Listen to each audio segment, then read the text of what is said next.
नमस्कार मेरे प्रिय दर्शकों, सुपरनेट की पहले ऑब्जर्वर वीडियो में आप सबका स्वागत है। अब अगर बाई चांस बाई मिस्टेक आप ये सोचने में पड़ गए हो कि ऑब्जर्वोपीडिया क्या है, तो बेसिकली ऑब्जर्वोपीडिया मैंने बस नाम दे दिया है।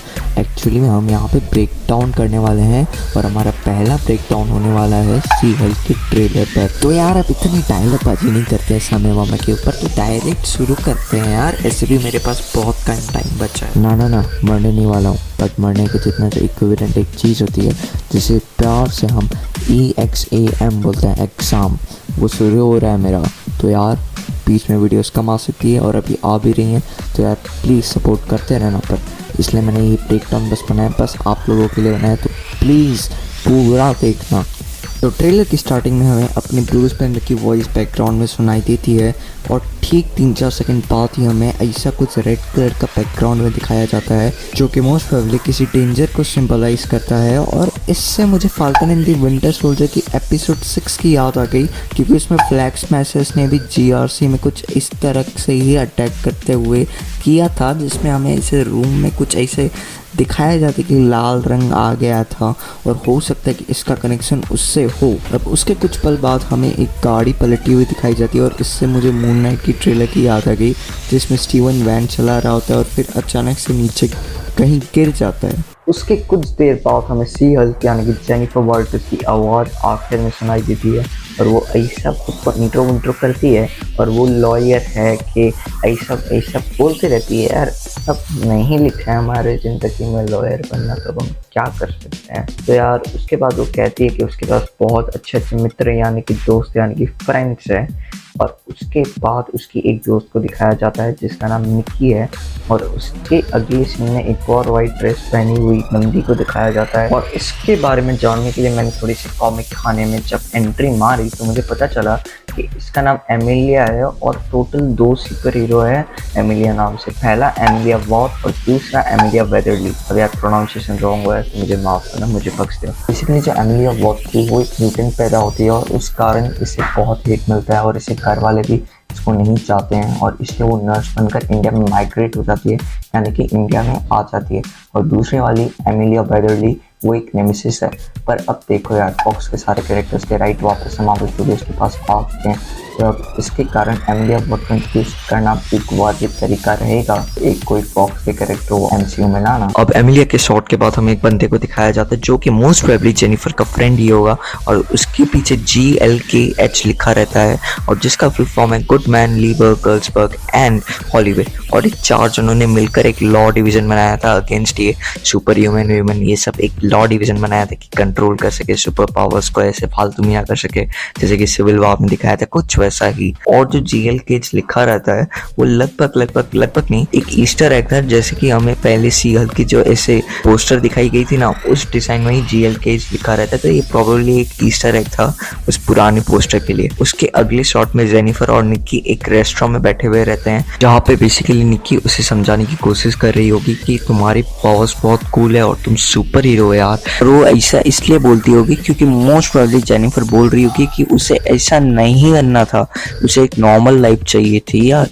और अब अगर तुम उस शॉट को जरा ध्यान से देखोगे तो तुम्हें ये व्हाइट कलर का बिल्डिंग दिखाई देगा एक फ्रेम में, और ये वही म्यूजियम है जहाँ पे मून नाइट सीरीज में अपने स्टीवन भैया काम किया करते थे। हो नो उसकी क्या हो जाए। और फिर अगले शॉट में एक व्हाइट बिल्डिंग दिखाई जाती है और वो मोस्ट प्रोबेबली वही जगह होगी जहाँ पे ब्लैक विडो में रेड गार्जियन को बंदी बनाया हुआ दिखाया गया था। हालांकि इस बात की कोई कंफर्मेशन नहीं है, बट फिर भी मैं खुद ही ऐसे बता दे रहा हूँ क्योंकि मुझे ऐसा लगा कि सेम जैसा बिल्डिंग लग रहा है। अब मैंने अपने थॉट्स शेयर किए, तुम भी अपने थॉट्स कमेंट सेक्शन में जरूर शेयर करना। और फिर उस बिल्डिंग में सुपर ह्यूमन लॉ डिवीजन जैसा कुछ कट्टप्पा एक चीज बोला जाता है जो कि मोस्ट प्रोबेबली सुपर विलेंस के रिलेटेड होगा। और उसके बाद एबोमिनेशन दिखाया जाता है जो कि प्रीवियसली हमें शैंग-ची द लीजेंड ऑफ 10 रिंग्स में नजर आता है और उसके पहले द इनक्रेडिबल हल्क में भी नजर आया था, उसी में स्टार्टिंग में नजर आया था, जो बेसिकली एड नॉर्टन का होता है। और उसके अगले शॉट में हमें प्रोफेसर हल्क को दिखा देते हैं यार आखिर में। और हल्क जो है वो जेनिफर की कजन है,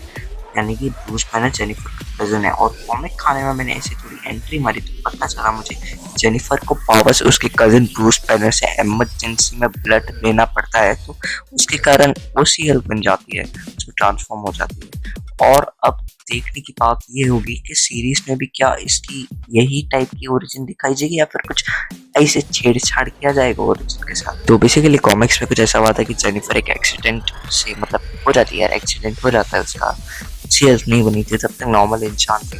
तो यार ब्लड लॉस होने के कारण उसे ब्लड चाहिए था और फिर ना चाहते हुए भी उसे अपने कजिन ब्रूस बैनर से ब्लड लेना पड़ता है, जिसके कारण वो सी हेल्थ में ट्रांसफॉर्म हो जाती है। और फिर ट्रेलर के अगले शॉट में जो प्रोफेसर हल्क एक टी शर्ट पहन कर रखते हैं ना, उसमें एक सील्ड के सिंबल जैसा कुछ लगा था। और बेसिकली हल्क जेनिफर को सिखाते हैं कि कैसे वो अपने गुस्से पर काबू रखे, यानी कि कंट्रोल रखे। और मुझे उस सीन को देखकर 2008 में आई इनक्रेडिबल हल्क की याद आ गई। और वहाँ पे एड नॉर्टन का जो ब्रूस बैनर था वो योगा से खुद के गुस्से को कंट्रोल कर रहा था, कुछ वैसे ही यहाँ पे भी वापस से दिखने वाला है। और एक और बात ये नोटिस कर सकते हैं कि हल्क के अवेंजर्स एंड गेम में स्नैप करने के बाद आखिर में उसका हाथ ठीक हो चुका है इसमें। और सैंक्ची के पोस्ट क्रेडिट में हमें ब्रूस बैनर का हाथ प्रॉपर्ली सही नहीं हुआ ऐसे दिखाया था। बट कंफ्यूजिंग बात यह है कि हमें सैंक्ची के पोस्ट क्रेडिट में हमारा ह्यूमन फॉर्म वाला ब्रूस बैनर दिखाया जाता है। और साथ ही साथ सी हल्क की जब फर्स्ट लुक आई थी ना, तो उसमें भी वो ह्यूमन फॉर्म में ही होते हैं ब्रूस बैनर। तो यार इस चीज पे मैं भी अपनी थ्योरी लगा रहा हूँ और तुम भी लगा के कमेंट सेक्शन में बताना मुझे कि क्या क्या ऐसी मतलब क्या चांसेस है, कैसे हो सकता है। और देखो एक और बात है कि अगर ह्यूमन फॉर्म में ब्रूस बैनर दिख गया है, प्रोफेसर हल्क वाले में भी दिखे, तो क्या पता अपना पुराना गबरू वाला हल्क वापस से आ जाए। अब मोस्ट प्रोबेबली अपने हल्क जो है वो एक आइलैंड में रह रहे होंगे जो कि मैक्सिको में मोस्ट प्रोबेबली सिचुएटेड होगा, क्योंकि इस सीन में हमें दिखाया जाता है कि जो अपने जेनिफर है वो एक मैक्सिको नाम का, मतलब टी शर्ट में कुछ मैक्सिको लिखा हुआ था, तो हो सकता है ना कि वो सीन मैक्सिको का हो। के बाद जेनिफर का ट्रांसफॉर्मेशन होता है और एक दो ठट्टे मजाक भी उस दौरान दिखने को मिलते हैं। और उस समय हमें स्टार्क इंडस्ट्रीज का ईस्टर एग भी मिलता है। तो बेसिकली तुम लोग खुद सोचो कि अपने प्रोफेसर हल्क के पास इतनी सारी टेक्नोलॉजी कहाँ से आ जाएगी कि वो अपनी जेनिफर को सी हल्क में ट्रांसफॉर्म कर सके। और यार यहाँ पे साफ साफ स्टार्क इंडस्ट्रीज का ऐसे सिंबल दिख रहा है हमें उस मशीन पे। और उसके बाद हमें ऐसा नजर आता है कि जेनिफर पावर्स के कारण जो पब्लिसिटी पा रही है उससे वो मोस्ट प्रोबेबली परेशान हो गई होगी और या फिर किसी दूसरी जगह शिफ्ट हो रही होगी ताकि वो ये सब चीज़ों से थोड़ा दूर रह सके यार मीडिया वालों से। और वो मोस्ट प्रोबेबली अपने ब्रूस यानी कि प्रोफेसर हल्क के यहाँ पे जाएगी जो कि उसका कज़न है। और इसकी हिंट जो है ना हमें एकदम अच्छे से मिल गई थी जब वो ऐसे पूरी परेशान होकर अपने बिस्तर पर ऐसे गिरती है और उसके बगल में उसका शिफ्टिंग का सामान पड़ा हुआ रहता है एक कार्टून में। तो यार उससे एक हिंट मिल जाता है कि वो जहाँ तक शिफ्ट हो रही है फिलहाल के लिए।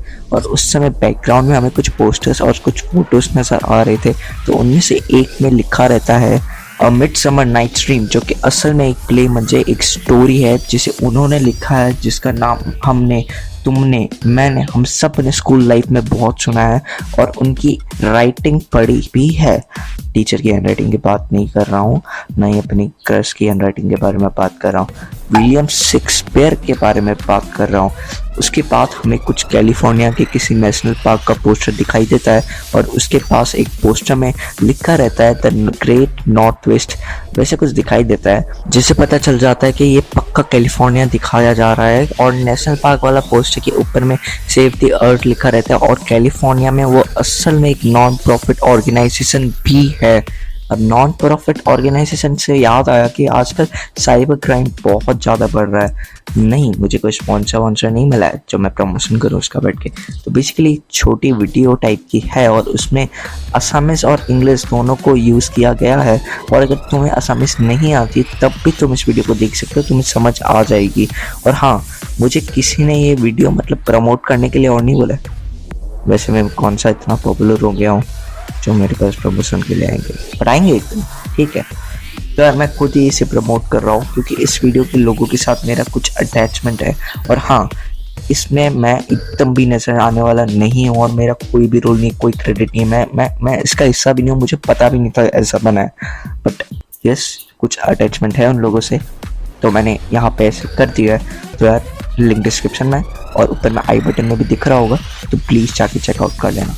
उसके बाद अगले सीन में ये कंफर्म हो जाता है कि ये जो पहले के लोकेशंस दिखा रहे थे वो लॉस एंजलिस कैलिफोर्निया के हैं, क्योंकि उसके घर के नीचे तक मीडिया वाले आ जाते हैं और वो जो मीडिया की वैन होती है उसमें लॉस एंजलिस में दिखता हुआ हमें मतलब अच्छे से समझ में आ रहा है। और ये सब कारण से तो वो मैक्सिको जा रही है, मतलब यार वो सुपर हीरो बनी है अभी, उसको थोड़ा सा तो मतलब छोड़ो ना यार, अकेला है, स्टार्टिंग में इतना मीडिया बुला लिया तुम लोगों ने, बट उसके बाद उसके नॉर्मल लुक्स को पब्लिकली में मतलब ऐसे दिखाया जाता है पब्लिक में। उसके कुछ देर बाद वो किसी बच्चे से लड़ते हुए नजर आती है और वो मोस्ट प्रोबेबली टाइटेनिया नाम की एक और सुपर विलेन होगी जो कि फ्यूचर में जाकर एक एंटी हीरो में परिवर्तित हो जाएगी।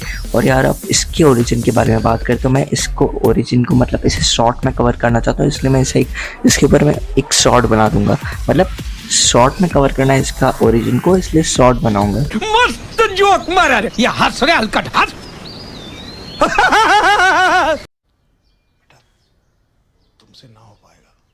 अच्छा ठीक है, सॉरी लेम था, मुझे जोक मारना नहीं आता, बट फिर भी शॉर्ट में कवर करना है ओरिजिन को, इसलिए शॉर्ट बना दूंगा ना, मुझे ना हो पाएगा।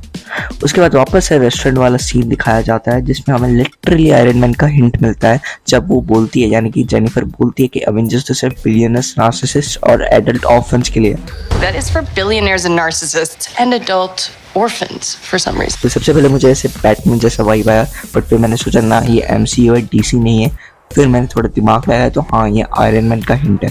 उसके बाद हमें कोर्ट का सीन दिखाया जाता है जिसमें मोस्ट प्रोबेबली टाइटेनिया के साथ वो लड़ रही होगी और तभी एक और नई सुपर हीरो को दिखाया जाता है जिसका नाम फ्रॉगमैन है। और इसकी ओरिजिन मैंने स्क्रिप्ट में लिखी थी बट बहुत लंबा हो जाएगा वीडियो, मैं एडिट नहीं कर पाऊंगा। मतलब आज मैं जब ये रिकॉर्ड कर रहा हूँ ना, ये आधा पार्ट करके रिकॉर्ड किया, ये वाला जब रिकॉर्ड कर रहा हूँ तो आज थॉर लव एंड थंडर का ट्रेलर आ चुका है, यानी कि आज 24 में है।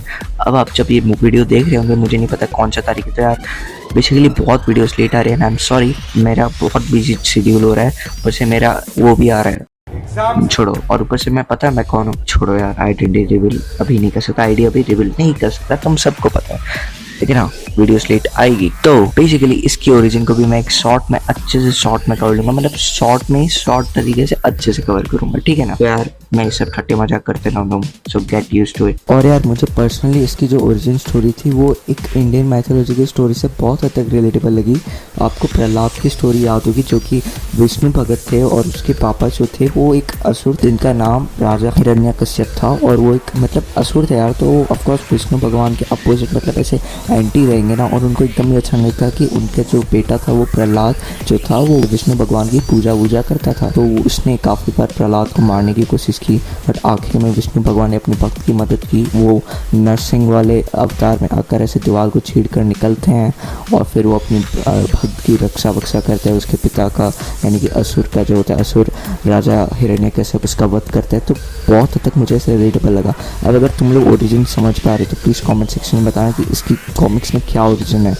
और मैं शॉर्ट तो वैसे भी बनाऊंगा ही, बट तुम लोग गूगल भी यूज़ कर सकते हो, मार्वल कॉमिक्स जो यूज़ करना है, कॉमिक्स पढ़ो जो करना है, but try to tell me in the comment section कि इसकी ओरिजिन स्टोरी क्या है और क्या मैं सच बोल रहा हूँ कि मतलब थोड़ा बहुत रिलेटेबल होगा। तुम लोग देखना यार, जाओ थोड़ा सा गूगल में रिसर्च करके आओ। अब ट्रेलर की एंडिंग तक हमें दिखाया जाता है कि वो यानी कि जो जेनिफर है वो अपनी पर्सनल लाइफ से बहुत एग्जॉस्टेड है, क्योंकि वो मोस्ट प्रोबेबली अभी तक किसी के साथ रिलेशन में नहीं आई होगी और वो 30s की हो रही है, और वो मतलब अमेरिका में बहुत लेट टाइम हो जाता है, मतलब बहुत पहले रिलेशनशिप स्टार्ट हो जाते हैं, हमारे स्कूल में भी हो जाते हैं यार, वो अलग बात है कि अब कुछ बदनसीब लोग होते हैं जैसे कि छोड़ो।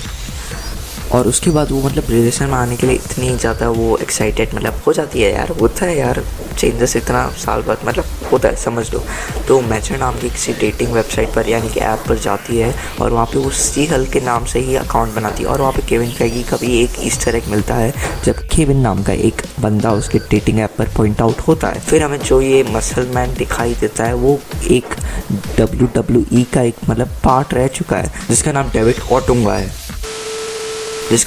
ओटंगा है। अब तुम 1 मिनट के लिए अगर ईयरफोन या हेडफोन लगा लोगे तो अच्छा रहेगा। और कुछ डबल मीनिंग जोक्स देखने को मिले थे जिसे समझने के लिए मुझे बहुत वक्त लग गया था, और मुझे एंडिंग वाला सीन 5, 6, 7, 8 पर देखना पड़ेगा। और मुझे रिकॉर्डिंग करते वक्त ध्यान गया कि क्यों सीएल के साथ कोई डेट करना चाहेगा, मतलब बेसिकली ये बहुत ही डार्क ह्यूमर है, मैंने पॉइंट आउट किया है, जिसका मीनिंग ऑफ कोर्स अंडर 13 वाले के लिए बिल्कुल भी नहीं है। और मुझे इस डार्क ह्यूमर का मतलब रियलाइज़ तब होता है जब मैं जेनिफर अपनी पता नहीं किस टोन में ऐसे बात करती है ना, जैसे कि Should we split some fries? Let's get those to go. जैसे कि मतलब समझ रहे हो ना यार, समझ रहे हो ना? समझ रहे हो ना? हाँ तो तुम लोग ही मतलब, और उसके अगले सीन में सी हल्क उस पिकअप लाइन वाले बंदे को अपने बाहों में उठा कर ले जाती है। वाह क्या सीन है, वाह क्या सीन है।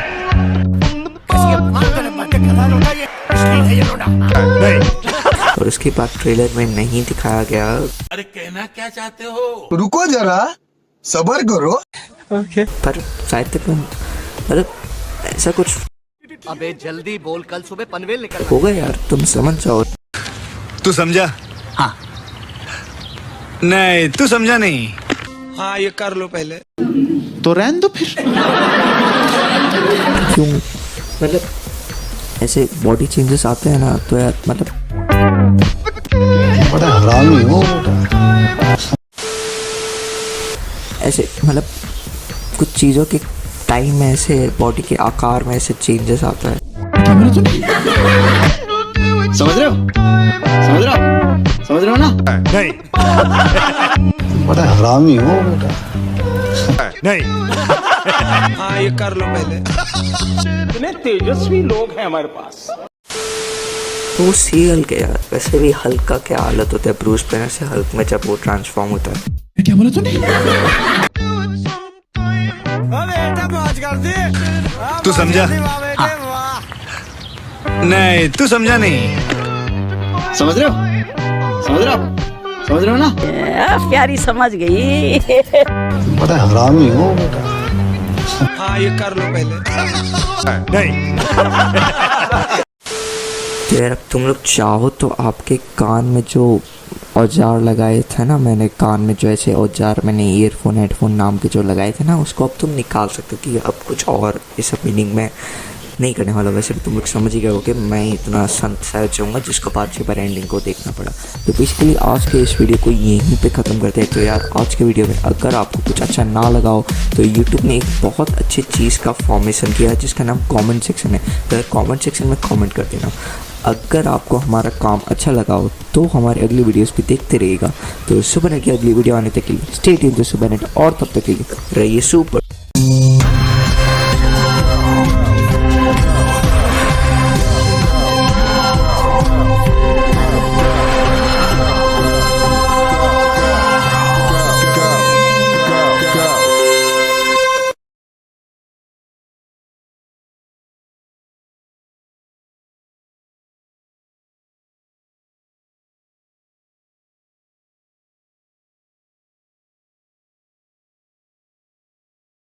वेट ए सेकेंड। तो तुम लोग इसलिए रुके हो ना कि ऑब्जर्वोपीडिया की अगली वीडियो कब आएगी।